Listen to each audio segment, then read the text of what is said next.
লাইলাতুল কদরে আমরা সবাই ইবাদত বন্দেগী করব ইনশাআল্লাহ। তাহলে লাইলাতুল কদরটা কবে, এটা আমাদের জানার দরকার আছে কিনা?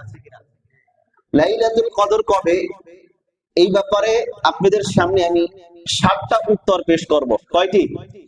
7টি উত্তর আপনাদের সামনে পেশ করব ইনশাআল্লাহ। আমরা হাদিস দ্বারা শুনবো এবং সেই অনুযায়ী আমরা লাইলাতুল কদরকে তালাশ করব, যথাযথ আমরা কদর করব। 1 নাম্বার উত্তর, লাইলাতুল কদর শেষ দশকের প্রত্যেক বিজোড় রাতে হওয়ার সম্ভাবনা। কবে? জোরে বলেন। লাইলাতুল কদর শেষ দশকে, নাজাতের যে শেষ দশক আছে এর বিজোড় রাত্রিগুলোতে হওয়ার সম্ভাবনা। দলিল বুখারী শরীফের 2017 নাম্বার হাদিস। হাদিসটি বর্ণনা করেছেন আম্মা জান আয়েশা সিদ্দিকা রাদিয়াল্লাহু তাআলা عن عائشة قالت أن رسول الله صلى الله عليه وسلم قال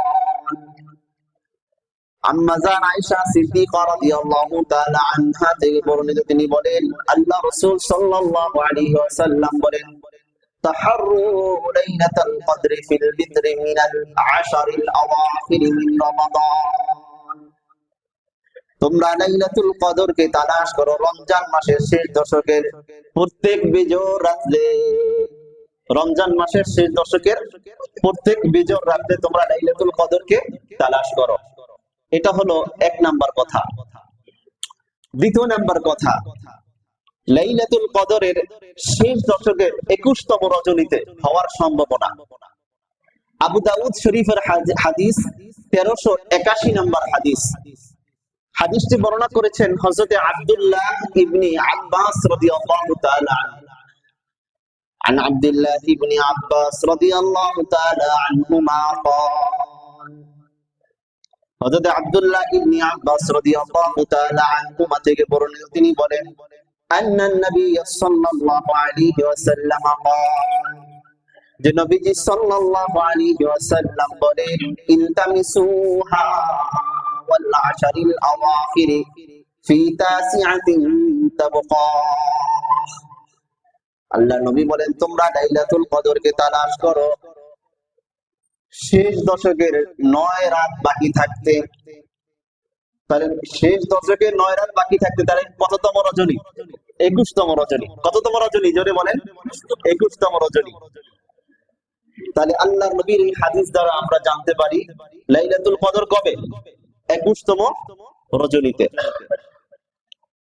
3 নাম্বার উত্তর, লাইলাতুল কদর এটা 23তম রজনীতেও হতে পারে।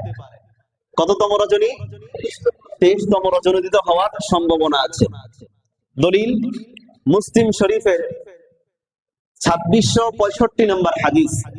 হাদিসটি বর্ণনা করেছেন হযরত আব্দুল্লাহ ইবনে উনাইস রাদিয়াল্লাহু তাআলা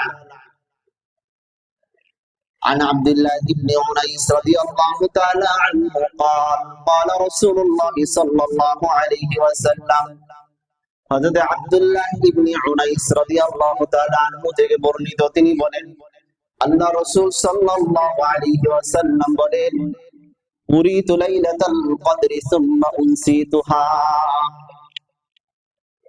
আল্লাহ নবী বলেন আমাকে লাইলাতুল কদর দেখানো হয়েছে, অতঃপর আমাকে আবার সেটা ভুলিয়ে দেওয়া হয়েছে। আরানি সুবহাহা আসজুদু ফি মাইন ওয়াকিইন।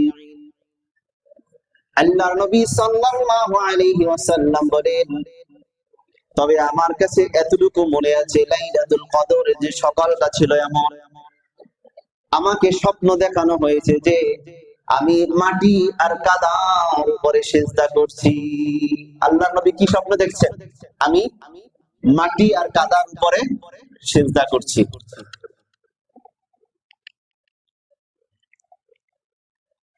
নবীজির সাহাবী আব্দুল্লাহ ইবনে উনাইস রাদিয়াল্লাহু তাআলা আনহু তিনি বলেন মুতিরনা লাইলাতা সালাসিন ওয়া তিসঈন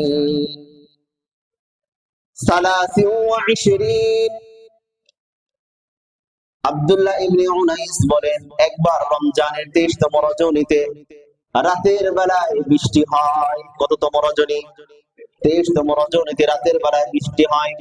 ফাসাল্লা বিনা রাসূলুল্লাহ সাল্লাল্লাহু আলাইহি ওয়াসাল্লাম, অথবা রাসূলুল্লাহ সাল্লাল্লাহু আলাইহি ওয়াসাল্লাম আমাদেরকে নিয়ে ফজরের নামাজ জামাতের সাথে আদায় করলেন। ওয়া ইন্না আসারাল মাই ওয়াত তিনি আলা জাবিহাতিহি ওয়া আনফিহি, আর যখন আমরা নবীজির পিছনে ফজরের নামাজ আদায় করলাম তখন নবীর নাকে এবং কপালের উপরে মাটি এবং কাদার চিহ্ন আমরা পেলাম। জোরে বলেন সুবহানাল্লাহ। কততম রজনী এটা? 23তম রজনী। তাহলে এখান থেকে বোঝা যায় যে লাইলাতুল কদরের এই রাতটা 23তম রজনীতে হওয়াও কি সম্ভাবনা আছে। চতুর্থ নাম্বার বর্ণনা, লাইলাতুল কদর এটা 24তম রজনীতেও হতে পারে। কততম রজনী? 24তম রজনী এতেও হতে পারে। বুখারী শরীফে বর্ণনা, হযরত আব্দুল্লাহ ইবনে আব্বাস রাদিয়াল্লাহু তাআলা আনহুর বর্ণনা, বুখারী শরীফের 2022 নম্বর হাদিস, যে হযরত আব্দুল্লাহ ইবনে আব্বাস রাদিয়াল্লাহু তাআলা আনহুর বর্ণনা, তিনি বলেন নবীজি সাল্লাল্লাহু আলাইহি ওয়াসাল্লামের সাহাবা, তিনি সাহাবায়ে কেরামদেরকে লক্ষ্য করে বললেন, তোমরা লাইলাতুল কদরকে তালাশ করো। এই হাদিসের শেষ অংশে হযরত আব্দুল্লাহ ইবনে আব্বাস রাদিয়াল্লাহু তাআলা আনহু তিনি বলেন, ইলতামিসুহা ফি 24, তোমরা 24তম রজনীতে লাইলাতুল কদর তোমরা তালাশ করো। তাহলে 24তম রজনী এটা কি জোর রাত্র না বেজোর রাত্র? জোর রাত্র। তাহলে জোর রাত্র কি লাইলাতুল কদর হতে পারে, যেটার দলিল বুখারী শরীফের 2022 নম্বর হাদিস। তাহলে আমরা 21তম রজনী পেলাম, 23তম রজনী পেলাম, আর 24তম রজনী পেলাম। মনে রাখতে হবে তো ইনশাআল্লাহ। এরপরে পঞ্চম নাম্বার কথা, লাইলাতুল কদর এটা 25তম রজনীতেও হতে পারে, 27তম রজনীতেও হতে পারে, 29তম রজনীতেও হতে পারে। দলিল বুখারী শরীফের 2023 নম্বর হাদিস। এই হাদিসটি বর্ণনা করেছেন উবাদাহ বিন সামিত রাদিয়াল্লাহু তাআলা। কি নাম? জোরে বলেন। عن عبادة بن صامت رضي الله تعالى عنه خرج النبي صلى الله عليه وسلم ليخبرنا بليلة القدر। হযরত উবাদাহ বিন সামিত রাদিয়াল্লাহু তাআলা আনহু থেকে বর্ণিত, তিনি বলেন, একদিন নবীজি সাল্লাল্লাহু আলাইহি ওয়াসাল্লাম আমাদের কাছে বের হলেন লাইলাতুল কদরের বিষয়ে আমাদেরকে খবর দেওয়ার জন্য, যে শোনো এই রাতে কিন্তু লাইলাতুল কদর। ফাতালাহা রাজুলান মিনাল মুসলিমিন, নবীজি যখন লাইলাতুল কদর সম্পর্কে খবর দিবেন, এসে দেখেন মুসলমানদের মধ্যে থেকে দুইজন ব্যক্তি ঝগড়া করছে, কথা কাটাকাটি করছে, ঝগড়া করছে। قال النبي صلى الله عليه وسلم خرجت لأخبركم ليلة القدر। নবীজি সাল্লাল্লাহু আলাইহি ওয়াসাল্লাম তখন বললেন, আরে আমি তো তোমাদের কাছে আসছিলাম লাইলাতুল কদর সম্পর্কে তোমাদেরকে খবর দেওয়ার জন্য। ফাতালাহা ফুলানুন ফুলানুন, সুতরাং তোমাদের উমুক উমুক ঝগড়া করেছে। ফারুফিআত, আর তোমাদের এই ঝগড়াটা দেখে আমাকে আল্লাহ রাব্বুল আলামিন এটা ভুলিয়ে দিয়েছেন, এটা তোমাদের থেকে উঠিয়ে নিয়ে গিয়েছে। তোমরা তোমাদের মধ্যে থেকে উমুক উমুক কথা কাটাকাটি করছিলা, ঝগড়া করছিলা, আর এই কারণে। আর সাহাবাদের ঝগড়া এটা কি দুনিয়াবি ঝগড়া ছিল? এটাও হাদিসের মাঝে আসছে, ব্যাখ্যার মাঝে আসছে। মুহাদ্দিসিন কেরামগণ বলেন, সাহাবাদের মাঝে যে কথা কাটাকাটি হচ্ছিল, তিনি বলতেছিলেন যে অমুক তারিখে কদর, অমুক তারিখে কদর। এটাও কি কদরের রাত নিয়ে তাদের কাছে কথা হচ্ছিল। এটা ঝগড়াটা একটু কথার কাটাকাটির একটু উত্তপ্ত পর্যায়ে গিয়েছিল। তা আল্লাহর নবী অবস্থা দেখে তিনি এটা ভুলে গেলেন। এবার আল্লাহর নবী সাল্লাল্লাহু আলাইহি সাল্লাম বলেন, আসা আইয়াকুনা খায়রান লাকুম, আশা করি আল্লাহ রাব্বুল আলামিনের পক্ষ থেকে যেটা ফয়সালা হয়েছে এটার মাঝে তোমাদের জন্য কল্যাণ আছে। ফালতামিসুহা ফিত-তাসিআ, সুতরাং তোমরা লাইলাতুল কদরকে তালাশ করো 29তম রজনী। কততম রজনী? 29তম রজনী। ওয়াস-সাবিআ, 27তম রজনী। ওয়াল খামিস, 25তম রজনী। কততম রজনী? 25তম রজনী। তাহলে 29, 27, 25তম রজনীতে আল্লাহর নবী আমাদেরকে লাইলাতুল কদর তালাশ করার জন্য বলেছেন। ষষ্ঠ নাম্বার কথা, লাইলাতুল কদর এটা 27 এবং 29তম রজনীতে হওয়ার সম্ভাবনা আছে। মুসনাদে আহমদের 1734 নম্বর হাদিসটি বর্ণনা করেছেন হযরত আবু হুরায়রা রাদিয়াল্লাহু তাআলা আনহু। عن أبي هريرة رضي الله تعالى عنه قال ليلة القدر 7 أو 29 আল্লাহর নবী সাল্লাল্লাহু আলাইহি ওয়াসাল্লাম বলেন লাইলাতুল কদর এটা হলো 27তম রজনীতে অথবা 29তম রজনীতে হওয়ার সম্ভাবনা আছে। এটা গেল কয় নাম্বার কথা? 6 নাম্বার কথা। 7 নাম্বার কথা, লাইলাতুল কদর এটা 27তম রজনীর আলাদা একটা গুরুত্ব আছে। 27তম রজনীতে হওয়ার সম্ভাবনা আর অন্যান্য বর্ণনার মাঝে এটার কি আছে? একটা আলাদা গুরুত্ব আছে। মুসলিম শরীফের 1671 নম্বর হাদিস, এই হাদিসটি বর্ণনা করেছেন হযরত উবাই ইবনে কাআব রাদিয়াল্লাহু তাআলা আনহু। عن أبي بن كعب رضي الله تعالى عنه قال হযরত উবাই ইবনে কাআব রাদিয়াল্লাহু তাআলা আনহু থেকে বর্ণিত, তিনি বলেন ওয়াল্লাহি ইন্নী লা আ'লামুহা, আল্লাহর কসম নিশ্চয়ই আমি সেটা জানি। ওয়া আকসারুল ইলমি, এবং আহলে ইলম যারা আছেন তারাও এই কথা বলেন আমরা এটা জানি। হাযিহিল লাইলাতুল্লাতী আমারনা রাসূলুল্লাহ সাল্লাল্লাহু আলাইহি ওয়াসাল্লাম বিকিয়ামিহা হিয়া লাইলাতুন 27। আল্লাহ রাসূল সাল্লাল্লাহু আলাইহি ওয়াসাল্লাম আমাদেরকে আদেশ করেছেন রাত্রি জাগরণের ব্যাপারে, যে রাত্রির ব্যাপারে আদেশ করেছেন সেই রাত্রিটা ছিল 27তম রজনী। কততম রজনী? জোরে বলেন। 27তম রজনী। আল্লাহর নবী এই রাতে বিশেষভাবে সাহাবাদেরকে তাগিদ দিয়েছেন এই রাত্রিটা জাগরণ করার জন্য। এই জন্য 27তম রজনীর কি অন্যান্য রাত্রির চাইতে আলাদা একটা গুরুত্ব আছে। মুসলিম শরীফের 2669 নম্বর হাদিস, এই হাদিসটি বর্ণনা করেছেন হযরত আবু হুরায়রা রাদিয়াল্লাহু তাআলা আনহু। عن أبي هريرة رضي الله عنه قال تذاكرنا ليلة القدر عند رسول الله صلى الله عليه وسلم قال হযরত আবু হুরায়রা রাদিয়াল্লাহু তাআলা আনহু থেকে বর্ণিত, তিনি বলেন রাসূলুল্লাহ সাল্লাল্লাহু আলাইহি ওয়াসাল্লামের কাছে আমরা লাইলাতুল কদর সম্পর্কে আলোচনা করছিলাম। قال তখন তিনি বললেন আইয়ুকুম ইয়াযকুরু হিনা ইয়াযকুরু তালাআল কমার মিসলা শাক্কি জামফিন।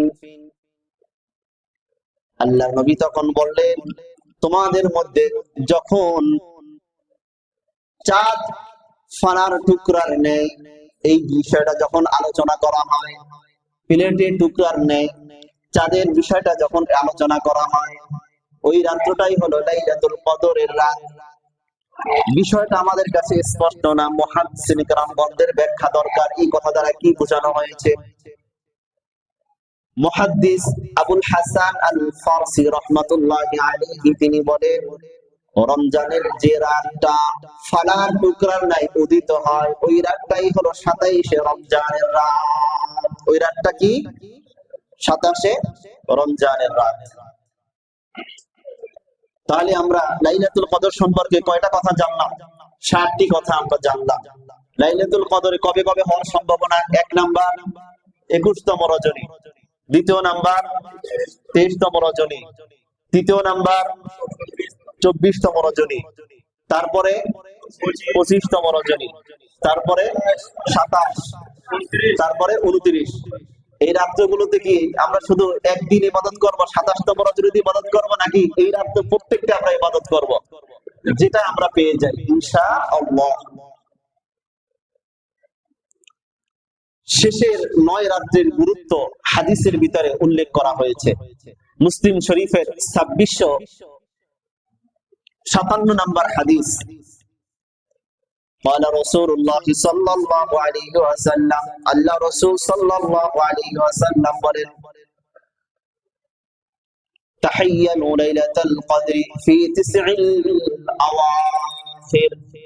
আল্লাহ নবী সাল্লাল্লাহু আলাইহি ওয়াসাল্লাম বলেন, তাহাসসানু লাইলাতাল কদরি ফি তিসইল আওয়াখির।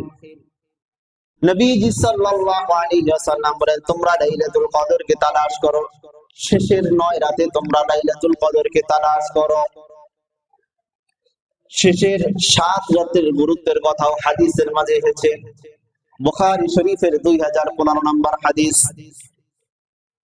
عن عبد الله بن عمر قال أن رجلا أصحاب النبي صلى الله عليه وسلم, হযরত আব্দুল্লাহ ইবনে ওমর রাদিয়াল্লাহু তাআলা আনহু থেকে বর্ণিত যে একজন লোক, যিনি নবীজি সাল্লাল্লাহু আলাইহি ওয়াসাল্লামের সাহাবী, তিনি বললেন, উরু লাইলাতুল কদরি ফিল মানামি ফি সাবইল আওয়াখির, যে তোমরা দেখো লাইলাতুল কদরটাকে তোমরা তালাশ করো, তোমরা দেখো যে শেষের যে 7 রাত আছে, এই শেষের 7 রাতে তোমরা লাইলাতুল কদরের ব্যাপারে তোমরা তালাশ করো, আমাকে স্বপ্নে এটা দেখানো হয়েছে। জোরে বলেন সুবহানাল্লাহ।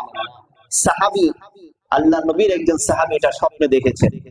قال, তিনি বললেন, আরাকুম ইয়াকুম قد تواطأ في السبع الأواخر, তোমরা যে স্বপ্ন দেখছো, আরেকজন সাহাবী বলতেছেন, আমিও তো ওই স্বপ্নটা আমি দেখেছি। যে সেটা কি? فقال من كان متحريا فليتحرها في السبع الأواخر, তোমাদের স্বপ্নের সাথে আমার স্বপ্নটাও মিলে গিয়েছে, সুতরাং তোমরা লাইলাতুল কদরকে তালাশ করো, শেষের যে 9 রাত্র আছে, ওই 9 রাত্রে তোমরা লাইলাতুল কদরকে তোমরা তালাশ করো। এই রকমের হাদিসের অনেক অসংখ্য বর্ণনা আছে। এই জন্য শেষের যে আমাদের হাদিসের মাঝে আমরা যে লাইলাতুল কদরের যে পরিচয়গুলো আমরা পেলাম, এই অনুযায়ী আমাদের আমল করতে হবে। লাইলাতুল কদরে আলাদাভাবে আমরা ইবাদত বন্দেগী করব। তাহাজ্জুদের নামাজ কেউ ইনশাআল্লাহ মিস করব না, তো সবাই পড়বেন ইনশাআল্লাহ তাহাজ্জুদের নামাজ। আপনারা যে সাহারি খেতে ওঠেন, যদি আপনার 10 মিনিট 20 মিনিট আগে ওঠেন, তাহাজ্জুদের নামাজও পড়তে পারবেন, আল্লাহ তাআলার কাছে দোয়াও করতে পারবেন। অথবা আপনার তারাবি নামাজ পড়ার পরে আপনি যখন যান, কদরের রাত আপনি 2 রাকাত 4 রাকাত আরো বেশি নফল নামাজ পড়ে আপনি যান। এটা আর যদি কোনো ব্যক্তি তাহাজ্জুদের নামাজ পড়ার তার দিলে খেয়াল আছে, কিন্তু কোনো কারণবশত ছুটে গেছে, সে যদি এশার নামাজের পরে 2 রাকাত নফল নামাজ যদি পড়ে নেয়, তাহলে আল্লাহ রাব্বুল আলামিন তাকে তাহাজ্জুদের নামাজ পড়া সওয়াব তার আমলনামায় দান করবেন। এই জন্য সারা জীবনের অভ্যাস বানিয়ে নি, এশার নামাজের পরে 2 রাকাত নফল নামাজ পড়বো ইনশাআল্লাহ, বেতের নামাজ আদায় করব, বেতের পরে 2 রাকাত নফল নামাজ আদায় করব, সারা জিন্দেগীর অভ্যাস বানিয়ে নি এটা। এবং তাহাজ্জুদের নামাজ আদায় করি, তাহাজ্জুদের নামাজ পড়ি, নফল নামাজ পড়ি। আর রমজান মাস, এই রমজান মাস যেগুলো চলে গেছে, আল্লাহ তাআলার কাছে আমরা দোয়া করি যে আল্লাহ, যে মাসগুলো, যে দিনগুলো চলে গেছে, এগুলোর হক তো ভালোভাবে আদায় করতে পারি নাই, সামনে যে দিনগুলো এখনো আছে, এগুলো যেন রমজানের হক পুরোপুরি ভাবে আদায় করতে পারি, তারাবির হক যাতে ভালোভাবে আমরা আদায় করতে পারি, যেন একদম শেষ পর্যন্ত তারাবির নামাজ 20 রাকাত নামাজ যেন আমরা ইহতিমামের সাথে আদায় করতে পারি, মাহে রমজানের হক যাতে আমরা আদায় করতে পারি, এবং মাহে রমজান মাসে যেন বেশি বেশি ইবাদত বন্দেগী করতে পারি, দান সদকা করতে পারি, এবং আমার ইবাদত দ্বারা যেন तमाम দুনিয়ার মানুষ জাহান্নাম থেকে মুক্তি পেয়ে যায়। এই আশা, এই আকাঙ্ক্ষা আল্লাহ রাব্বুল আলামিনের কাছে রাখবো। ওয়া মা তাওফীকি ইল্লা বিল্লাহ।